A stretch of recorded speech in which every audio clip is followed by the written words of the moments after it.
This is a continuation of James Joyce's short story Clay, third reading. But Maria said she had brought something special for Papa and Mama, something they would be sure to like, and she began to look for her plum cake. She tried in Down's bag, and then in the pockets of her raincoat, and then on the hall stand, but nowhere could she find it. Then she asked all the children, had any of them eaten it by mistake, of course, but the children all said no, and looked as if they did not like to eat cakes if they were to be accused of stealing. Everybody had a solution for the mystery, and Mrs. Donnelly said it was plain that Maria had left it behind her in the tram. Maria, remembering how confused the gentleman with the grayest mustache had made her, colored with shame and vexation and disappointment. At the thought of the failure of her little surprise, and of the 2 and 4 pence she had thrown away for nothing, she nearly cried outright.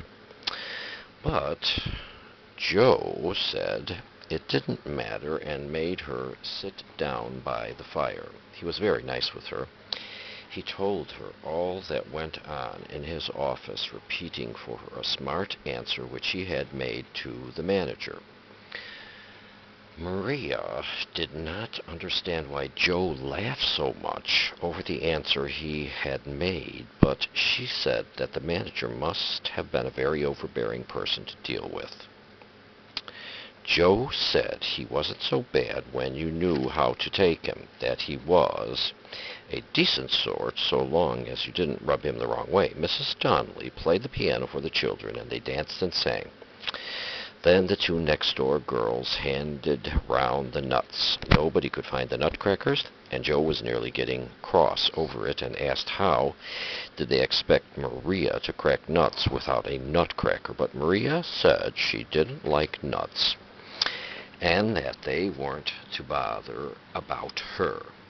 Then Joe asked would she take a bottle of stout, and Mrs. Donnelly said there was port wine too in the house if she would prefer that.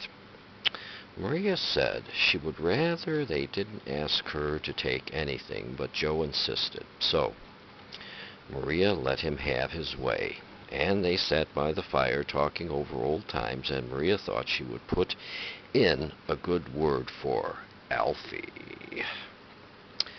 But Joe cried that God might strike him stone dead if ever he spoke a word to his brother again, and Maria said she was sorry she had mentioned the matter. Mrs. Donnelly told her husband it was a great shame for him to speak that way of his own flesh and blood, but Joe said that Alfie was no brother of his, and there was nearly being a row on the head of it.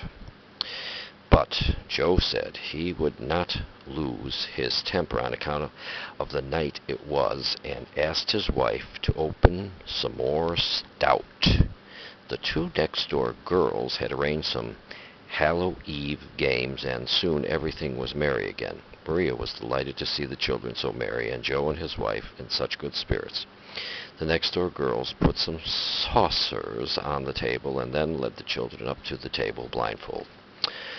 One got the prayer book, and the other 3 got the water, and when one of the next-door girls got the ring, Mrs. Donnelly shook her finger at the blushing girl, as much as to say, "Oh, I know all about it."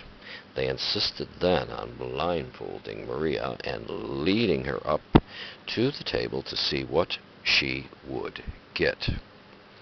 And while they were putting on the bandage, Maria laughed and laughed again till the tip of her nose nearly met the tip of her chin.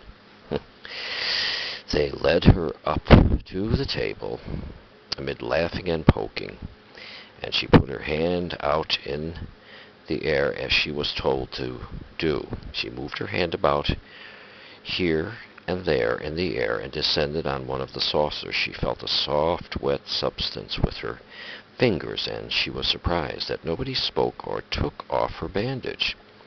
There was a pause for a few seconds. And then a great deal of scuffling and whispering. Somebody said something about the garden, and at last Mrs. Donnelly said something very cross to one of the next-door girls and told her to throw it out at once. That was no play. Maria understood that it was wrong, that time, and so she had to do it over again, and this time she got the prayer book. To be continued later.